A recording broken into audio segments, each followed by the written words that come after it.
Thursday Night Football. The Houston Texans are on the road to take on the New York Jets. My best bets are on the way. In this video, a player prop. We got 2 anytime touchdown scores, and I have a same game parlay, as well as we'll talk about who I think wins this game. As always, if you are new, my name's Austin from Calling Our Shot. I appreciate you guys for tuning in. We do a bunch of these videos every single week, especially for Sunday, so make sure you hit that subscribe button so you don't miss out on any of those. As always, we start recapping how we did the previous week. Wasn't our best week, honestly. We started pretty bad on Thursday, 0-3. That Sam Darnold got face masked in the end zone, kind of screwed up all of our plays. And then we made a little bit back on Sunday and Monday, but not our best week overall. I'm looking forward to week 9. We haven't had that massive week, and I know it's coming. Last year, we really dominated the second half of the season, which is kind of where we're at right now. I'm confident we can start doing that hopefully starting this week. So let's get into it. I do have to say one final thing. It is Halloween, which is the final day of Sleeper doing their offer. That has been insane. I've talked about it a ton, but that's just because I want you guys to take advantage of this offer, because I've never seen any other daily fantasy app or sportsbook ever offer something like it. It is a 200% deposit match on your first deposit for new users that sign up using my code COS. Pretty dang good offer. I'll put the link at the top of the description, code COS, or that link, 200% deposit match. So if you deposit $25, they'll give you an extra 50. So you have 75. If you deposit up to 100, give you an extra $200. You could be walking into that thing with $300 to play with. Pretty cool. Also, they'll give you a free square. I forgot to check who it is, but I'll put a person's face over somewhere on the screen. You'll get that free square for you guys to use in tonight's game. So check it out. Code COS, link in description. Let's dive in the picks. The only 1 unit play in this video is CJ Stroud, under 35.5 yards for his longest completion, minus 115 on Bet365. If you're looking for an all-game sweat, I got you covered, because that's basically what this is. You have to sweat this all game long. You might be handing out some candies to some trick-or-treaters and just rooting for Stroud to not complete a long pass. Like I said, we've done pretty good on this market this season. I want to say we're like 6-1 on longest completion, and most of them have been unders. I don't think I've taken a single over, but I like this one to target CJ Stroud. Now, clearly, we have to talk about the injuries. Nico Collins still out. He should be returning in a few weeks. And then the new injury, Stephon Diggs, torn ACL. He's out for the season. Left at wide receivers, we have Tank Dell, who has been pretty uninspiring. Robert Woods, Xavier Hutchinson, John Mechie.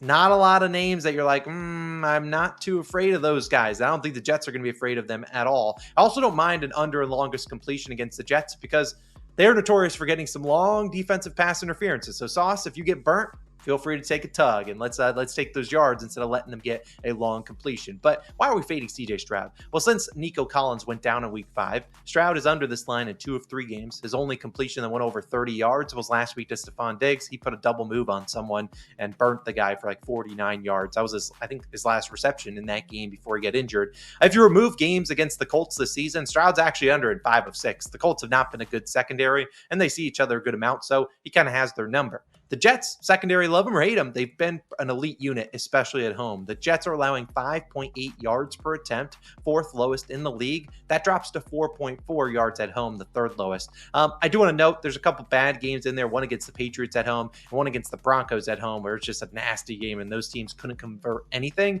So those kind of lowered the numbers, but in general, they've been a pretty good defensive unit. And last year, we saw Stroud play the Jets in a rainy game, so take it with a grain of salt. He went 10 for 23 for 91 yards, his longest completion, 26 yards. That's when he had all of his wide receivers healthy in that one. Will you see him struggle as much as in that game? Probably not. I mean, the odds of him throwing for less than 100 yards, pretty slim, but looking at his passing yards line, it's sitting in the low 220s. They really don't have high hopes for him.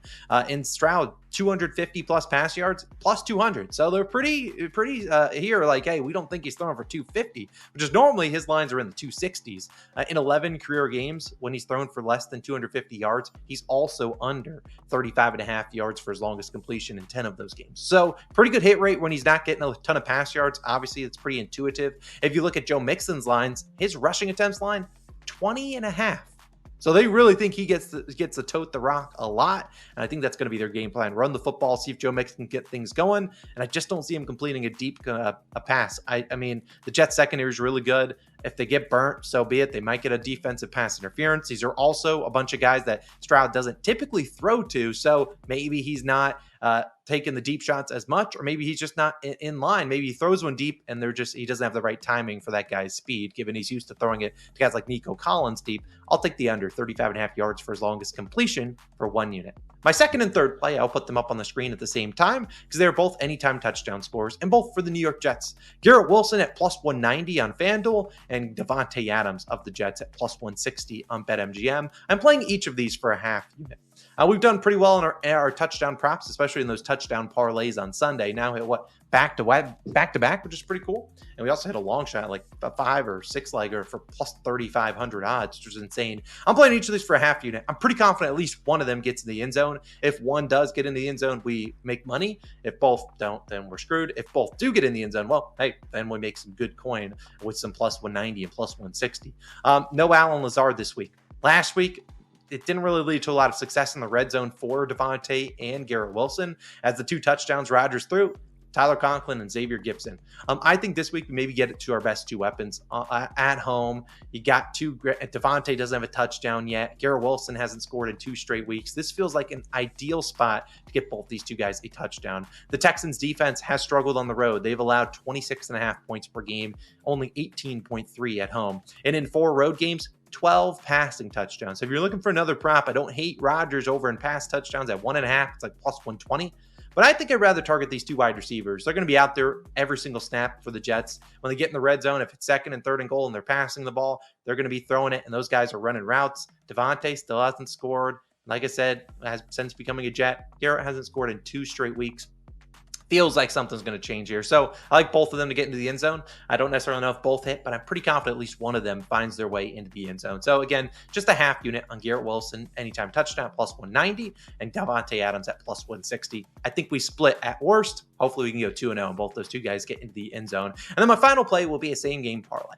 You guys know I like to do the ladder challenge on these primetime games, and the ladder challenge has been very successful in like the individual games. It's when we get to other games and stuff like that, we kind of falter a little bit or involve the NBA. But this is going to be kind of what I would look at for a ladder. Obviously, it's going to be better odds than what I normally make the ladder challenge, but just a half unit play. It's a 4-leg same game parlay. You'll see the legs on the screen.